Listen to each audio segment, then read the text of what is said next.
Alrighty. Welcome back to the YouTube channel.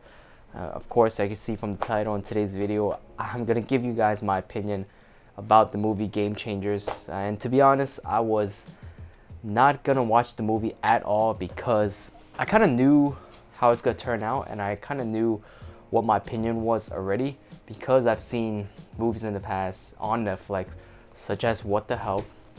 I know there's also another one called Forks and Knives, which I have yet to see. But I've seen a lot of these documentaries on Netflix, on these popular streaming services. And I was not going to get myself into this, but because there are just so many people on social media, there's so many people even around my circle, trainers I know, people that I work with are talking about this. I'm here to give you guys my opinion about it and why I think there's also some pros and cons to this movie, because a lot of people are just either one side or the other. They either think, you have to go vegan, you have to start eating plants, you have to start cutting out every single meat product that you have, and then you have the opposite side, which is like, this is BS. All these studies are BS. And to be honest, a lot of them are, but here's my review on Game Changers. So before we get started, let me just give you guys an overview of what the movie was about, right? So pretty much Game Changers was about less meat and more plants.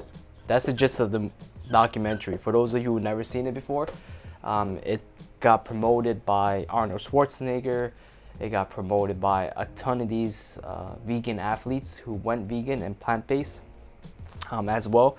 And the moral of the documentary, the whole meaning behind the documentary, if you just want to have one sentence to describe it, eat less meat, eat more plants. They never said go vegan, but they were referring to that we should be eating a lot less meat than what we're currently consuming, and how there's a lot of side effects when it comes to eating meat, and why plant is superior to meat when it comes to a specific diet that you want to help reach for your fitness level. You want to help reach your fitness goals, overall health. They were just saying how plant should be the number one thing you should be consuming over anything else. Please note that I'm not a registered dietitian. I'm not a nutritionist. I'm just a trainer that trains people in person and online, that done research in the past on specific diets and seen diets work for specific individuals. And I personally believe that everyone needs a specific diet that's tailored for their own needs, and also that fits their lifestyle, fits their goals, and something that they can adhere to long term, right? If they could do it for the rest of their lives, then that's the best diet for them.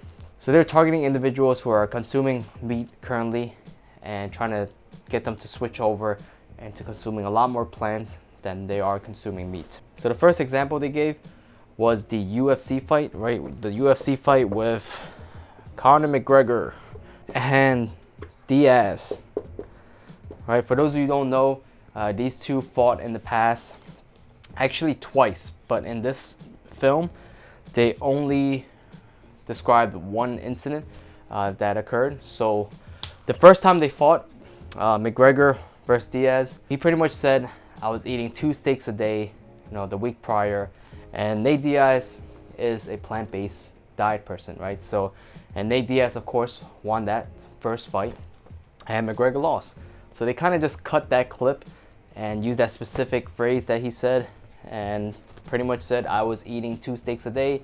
That's the reason why I lost the fight. So when you're looking at examples and looking at research, you kind of have to ask yourself, are there other factors that are involved that may be the cause of the reason why this person, for this example, the reason why this person lost the fight. So there are many things that could have gone wrong besides McGregor eating 2 steaks a day, but they decided to just use that specific clip of him saying, I was eating 2 steaks a day, I lost the fight, and Nate Diaz was on a plant-based diet, so that automatically means that meat is bad for you and you should be eating plants because Nate Diaz won the fight. So McGregor could have been under condition for that specific fight. You have to take in consideration the whole backstory of this. McGregor actually had to go up in weight class to fight Nate Diaz, right? So he had to gain some weight, and of course, how you gain weight? Calorie surplus. How can he get the most calories? He was eating 2 steaks a day that probably had a ton of calories and a ton of fat, and his body was not ready to adapt to that extra weight gain, and he wasn't having enough time to train for that extra weight gain to be conditioned to fight Nate Diaz. This thing is probably a spike in his weight, right? Which might have caused him to be under condition for that specific fight. So there's some other things you have to take in consideration that may be the reason why, you know, McGregor lost the fight, not just the fact that he ate 2 steaks a day. So I don't want to go over every example, but I do want to go over the ones I felt that needs to be addressed. All right, so the next one is meat does not give you energy. Football players were eating meat, so that's what I wrote down here. So pretty much they're saying how football players were eating a lot of meat because they felt like it's gonna give them energy. Protein does not give you energy. You get energy from your carbs and your fats, right? Protein is for recovery. The only time protein is used for energy is when you actually don't have anything else, right? And let's say you're not eating any carbs, any fats, then your body will start converting protein into an energy source. Next one. So this one's a big one. One thing I do want to explain here is how much more efficient it is to actually eat meat. Right? I'm not saying everyone needs to eat meat. I have clients who are vegan or vegetarian that can get enough protein throughout the day, but if you actually incorporate some type of meat in your diet, it's a lot easier to hit your protein intake. And you could do that through plant, or you could do that through meat. So the example they gave was this peanut butter sandwich, and how you get the same amount of protein from a peanut butter sandwich in comparison to a 3-ounce beef steak, and also or 3 large eggs. Okay, first you have to take in consideration how much more calories you actually get from eating a peanut butter sandwich in comparison to only eating 3 eggs or only eating 3 ounces of beef. Now, when it comes to pure protein form, it's a lot easier to get it from meat.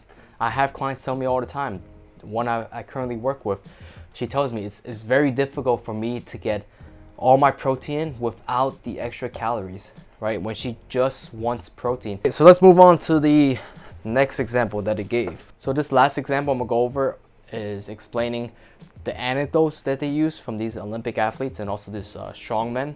So they had all these athletes from different categories of sports, and they were kind of interviewing them, saying, you know, how do you feel after changing from a meat-based diet to a more plant-based diet and actually going full plant-based? So they were saying stuff like, oh, I was lifting more weights, I was stronger, I won my competition, and everything felt better. My system, everything feels better. I'm stronger, I feel good.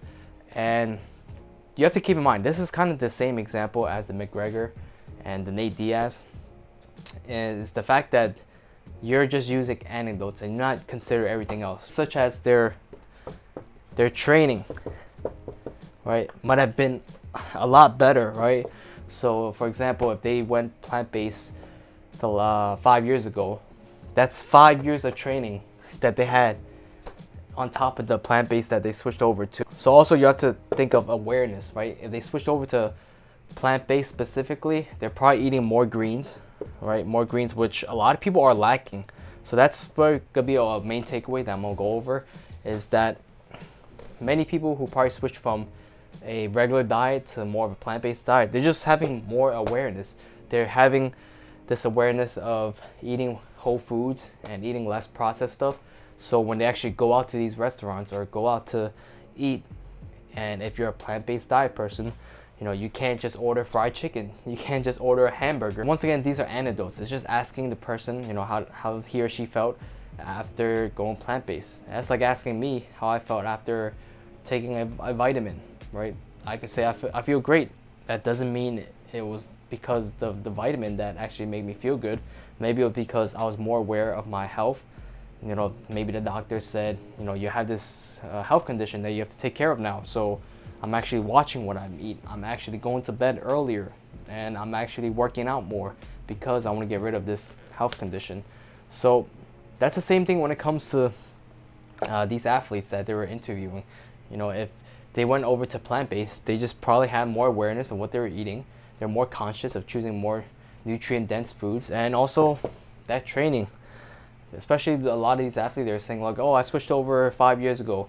I switched over 6 months ago. That's additional training. Their training might have just been a lot better over the period of time, right? So those are things you have to consider when you're actually watching a lot of these documentaries. My best takeaway from watching this movie is that we should all be eating more greens. That's for sure, right? So we should all be eating more plants and more greens when it comes to our overall diet, right? So our overall diet, we should be eating more of this stuff for sure. That's a no-brainer.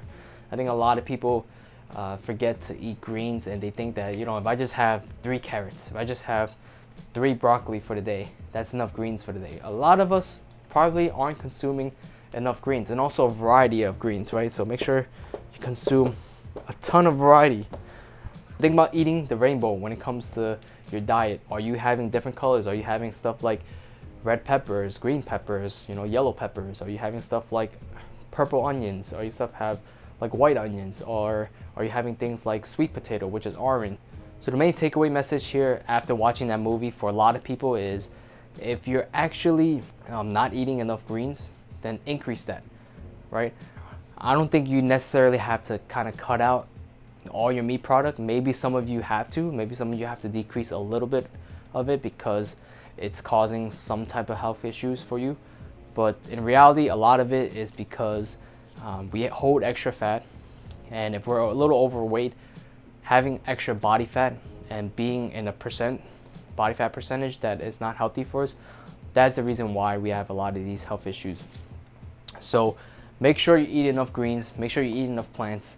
But do I think you need to switch over completely and cut out meat like completely from your diet? No, I don't think so.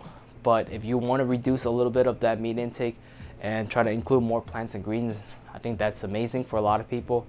And also make sure you work out, right? Make sure you exercise, make sure you move. Don't just switch over to this diet and think, you know, it's gonna be a lifesaver.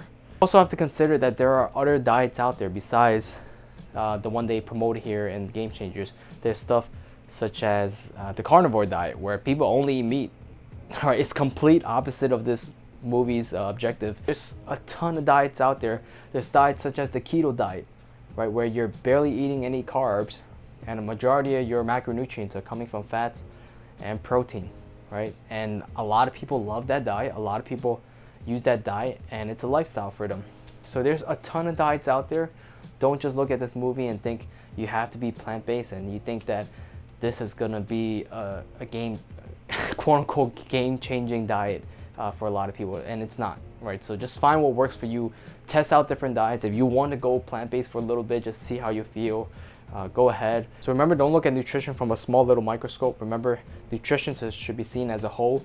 You know, it should not be seen as, you know, if I eat these specific types of foods, it's gonna automatically make me better. It's overall, am I eating the right foods? Am I putting enough nutrients in my body to better my performance, better my health, and improve my life? So I hope you guys found that video helpful. I hope you found this video helpful. Those are my thoughts about the movie Game Changer from a perspective of a trainer who isn't really biased in terms of when it comes to specific training methods and also diet and nutrition. So I hope you guys found this video helpful. If you did, make sure you hit that thumbs up button. It's gonna help this channel a lot and this video as well. Also make sure you hit that subscribe button down below. So we gotta find that good middle ground that works for us, and that's what I'm trying to do here on this channel. I'm trying to help you find your middle ground where you could, you know, have that balance of being social outside the gym, and also have that balance of having that discipline and completing your workouts, being on track with your diet, and combine those two things in order to reach your fitness goals. Right, so hope you guys enjoyed today's video, and I'll see you guys next time. Peace.